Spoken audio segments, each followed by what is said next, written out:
Somewhere in a publishing house, an executive approved a cookbook from Boy George about macrobiotic eating. And apparently, that opened the floodgates. The celebrity cookbook phenomenon gave us tuna-stuffed grapefruit diet plans, recipes named after shipwrecked TV characters, and Kris Jenner mentioning her Hermès dishes more than actual cooking instructions. And somehow, we keep buying them. Number 12. Dawn Wells, Mary Ann Gilligan's Island Cookbook. Dawn Wells, forever immortalized as Sweet Mary Ann from Gilligan's Island, decided in 1993 that the world desperately needed tropical-inspired recipes based on a fictional island where people were stranded against their will. The cookbook features dishes like castaway casserole and ginger snaps, because nothing says authentic island cuisine quite like recipes named after your fellow castaways who spent years eating coconuts and hoping for rescue. The fundamental problem with this cookbook is its complete disconnect from reality. The show depicted people struggling to survive on a deserted island with limited resources, yet Wells presents elaborate recipes that require fully stocked pantries and modern kitchen appliances. The book attempts to blend nostalgia with practicality, but ends up in a confusing middle ground where readers aren't sure if they're supposed to pretend they're shipwrecked or just making dinner on a Tuesday. Number 11. Al Roker's Big Bad Book of Barbecue. When America's favorite weatherman Al Roker published his barbecue cookbook in 2002, he apparently decided that predicting weather patterns qualified him to teach the nation about grilling techniques. The book contains 100 recipes and covers all the basics, but the real mystery is why anyone would take grilling advice from someone whose primary job involves standing in front of a green screen talking about cold fronts. The cookbook includes a recipe called Groundhog Day Weatherman's Meal, which raises more questions than it answers. Is this what meteorologists traditionally eat on February 2nd? Does it involve predicting whether your meat will cook 6 more minutes? The recipe's existence feels like Roker created an inside joke that nobody else was invited to understand, then published it anyway, expecting readers to just accept its presence without explanation. Number 10. Olivia Newton-John's Live Wise, Easy Recipes for a Healthy, Happy Life. In 2012, Olivia Newton-John attempted a comeback via cookbook with Live Wise, a collection assembled using her experience in the kitchen and help from nutritionists at Gaia, her Australian health retreat and spa. The timing alone makes this cookbook bizarre. Decades after Grease made her a household name, Newton-John decided that health-conscious recipes for chickpea patties and trout with cauliflower puree were her next career move.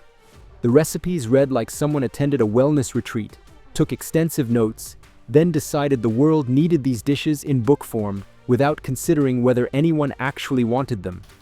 Carrot salad and chickpea patties might be nutritious, but they lack the excitement or innovation that would justify an entire cookbook. The title Live Wise employs the type of creative spelling that makes English teachers everywhere die a little inside, while the subtitle's promise of easy recipes for a healthy, happy life suggests that happiness comes from cauliflower puree. Number 9. Kate Gosselin's Love is in the Mix. Reality TV star Kate Gosselin, famous primarily for having 8 children and documenting every moment of their lives for television cameras, published Love is in the Mix in 2013 as another attempt to monetize her family's situation. The cookbook promises to share the Gosselin family's favorite recipes for everyday and entertaining while creating special family time, which feels like marketing speak for, "Please buy another book from me." The recipe selection reveals everything wrong with this cookbook. Offerings like pizza, meatballs, something called K8 salad, because regular spelling is for people without TV shows, sausage bean bake, buffalo pretzels, and edible dough for play, read like a collection of things children will eat, rather than actual culinary achievements. The K8 salad name alone represents the type of forced branding that makes readers cringe. Naming a salad after yourself doesn't make it special, it just makes it narcissistic. Number 8. Boy George's Karma Cookbook. The Karma Chameleon himself published Karma Cookbook, Great Tasting Dishes to Nourish Your Body and Feed Your Soul, in 2001, crediting his macrobiotic mentor, Dragana Brown, for help in creating this collection. The cookbook promises delights like creamy carrot soup, sizzling soba, crunchy phyllo parcels, watercress and shiitake salad, and apricots with vanilla custard, all of which sound like dishes served at wellness centers where people pay too much money to eat too little food. The fundamental issue with Boy George's cookbook is its complete tonal mismatch with his public persona. This is the same person who achieved fame through flamboyant costumes and pop music, yet the cookbook reads like it was written by someone's overly earnest yoga instructor. The macrobiotic focus creates an immediate barrier for most home cooks who don't want to completely overhaul their pantries just to make one recipe from a pop star's cookbook. The book is now out of print, which tells you everything you need to know about its lasting impact on the culinary world. The karma-themed title and soul-nourishing promises felt like attempts to add spiritual weight to what was essentially just a collection of vegetable-heavy recipes that nobody asked for. Number 7. Ted Nugent's Kill It and Grill It. Ted Nugent's 2005 cookbook, Kill It and Grill It, a guide to preparing and cooking wild game and fish, takes celebrity cookbooks into aggressively violent territory. Co-written with his wife Shimon, the book's cover features the couple gleefully gripping weapons while promising recipes for barbecue black bear, bubble bean piranha, a la Colorado moose, and something called limbrat étouffée, which Nugent's blog reveals is his charming nickname for squirrels. The cookbook reads less like culinary guidance and more like a manifesto from someone who really wants you to know about his hunting hobby. Nugent doesn't just provide recipes, he makes the entire experience about the kill, turning what could be a useful wild game cookbook into an uncomfortable celebration of violence. The recipe names alone, limbrat, bubble bean piranha, sound like someone tried too hard to make hunting sound quirky instead of practical. Number 6. Elizabeth Taylor's Elizabeth Takes Off. Elizabeth Taylor's 1986 Elizabeth Takes Off isn't technically a pure cookbook, but its inclusion of truly bizarre diet recipes earned it a spot on this list. The book documents Taylor's weight loss journey while offering diet dishes that range from the ridiculously expensive squab and lobster to the aggressively boring steamed everything to the genuinely disturbing tuna-stuffed grapefruit. The tuna-stuffed grapefruit deserves special attention for being possibly the most depressing diet food ever committed to paper. Someone, whether Taylor herself or a paid consultant, looked at a grapefruit and thought, "You know what this needs? Canned tuna." The combination violates every principle of flavor pairing while creating a visual presentation that makes other diet foods look appealing by comparison.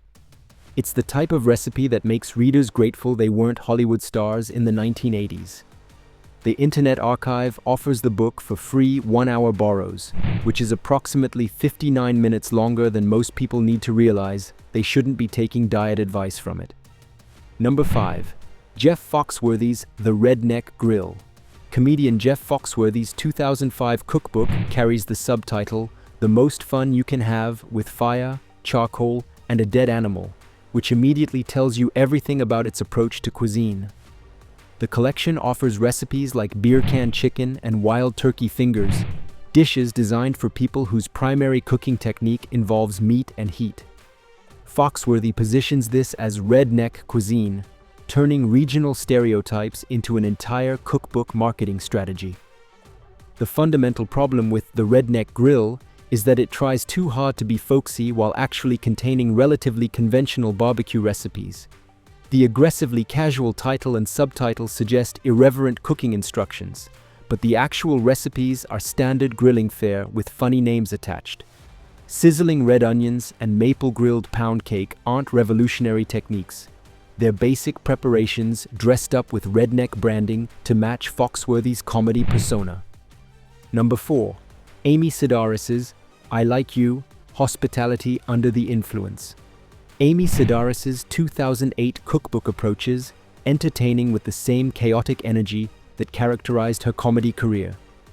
The book delivers hospitality advice with a light-hearted tone while offering real recipes and tips, but the entire experience feels like Sedaris couldn't decide whether she was writing comedy or actual cooking instructions. Her side business history includes running Dusty Food Cupcakes from her apartment, which specialized in cupcakes and cheese balls. The cookbook stayed on the New York Times bestseller list for over 12 weeks, which says more about Sedaris's fan base than the book's actual usefulness in kitchens. Readers bought it expecting comedy and found themselves confused by actual recipes mixed with absurdist humor.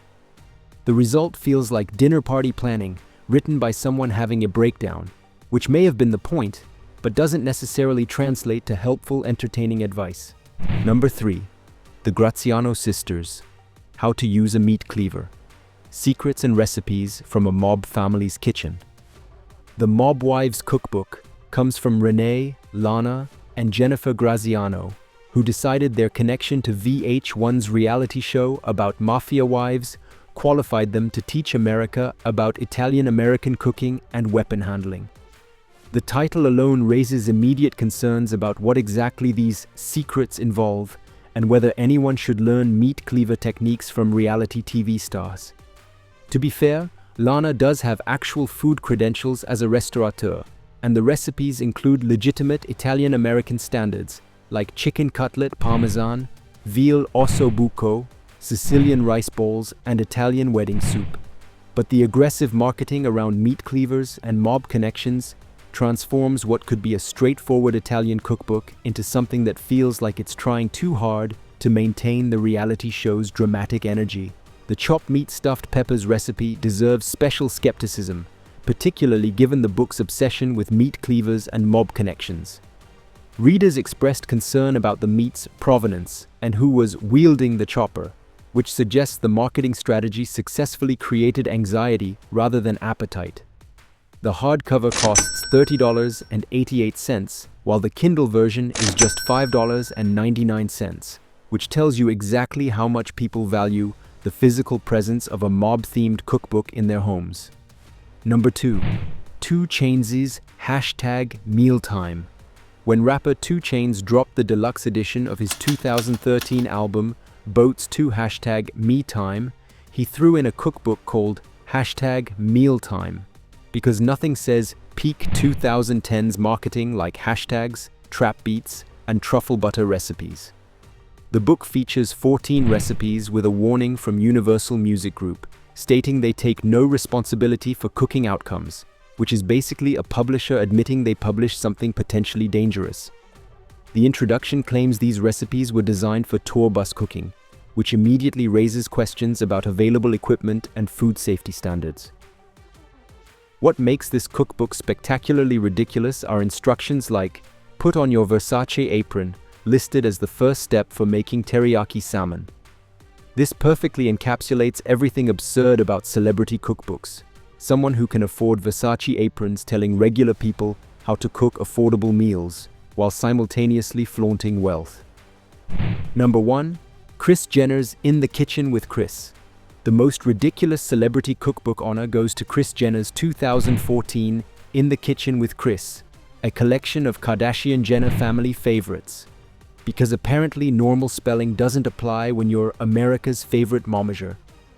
The book contains nearly 70 recipes that have allegedly become centerpieces of Kardashian-Jenner family traditions, though it's unclear if any actual traditions exist beyond filming reality TV shows and launching product lines.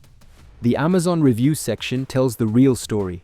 46 out of 77 reviewers gave it 1 star, making it one of the most poorly received celebrity cookbooks in recent memory.